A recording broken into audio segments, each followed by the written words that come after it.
Star Nation, naniniwala si Bicol Saro Party List Representative Terry Ridon na hindi na muna kailangang ilipat sa kustodiya ng Kamara si Ramil Madriaga mula sa kasalukuyang pagkatitinin nito sa Bureau of Jail Management and Penology sa Camp Bagong Diwa, Taguig City.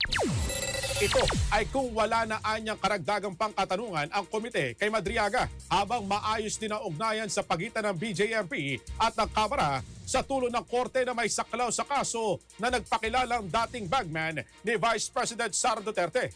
Una kasing iniling ng ilang miyembro ng House Justice Committee na ilipat ang kustodiya ni Madriaga sa House dahil na rin sa umano'y banta sa kanyang buhay. Samantala, hindi na rin inaalis ng House Justice Committee ang muling pagpapatawag kay Madriaga sa mga susunod pang pagdinig ng panel sa dalawang nalalabing complaint. Ayon kay Ridon, kung mayroon pang mga katanungan ang ibang miyembro ng Kamara ay maaari lamang hilingin sa korte na muling payagan si Madriaga na maging resource person sa panel.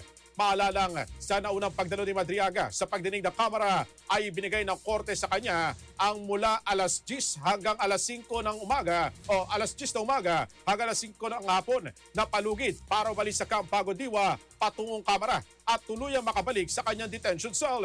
Inapod din ng ilang oras ang paglalahad ni Madriaga sa kanyang testimonya at pagsagot sa katanungan ng mga mababatas. Star Nation, narito ang bahagi ng panayam ng Bombo Radio Philippines kay Bicol Saro Party List Representative Terry Ridon.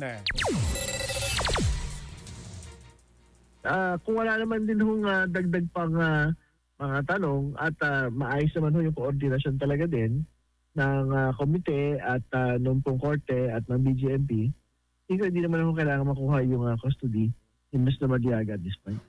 Kung may mga dagdag pa hong mga katanungan ay atin pong mga kinatawan, baka naman ho mag-motion ho sila na napabalikin po si Mr. Madriaga para ho matanong pa. Pero kung wala naman ho dagdag na ho mga tanong at talagang exhaust na ho lahat ng mga pwede hong itanong sa kanya, hindi na ho siya papabalikin.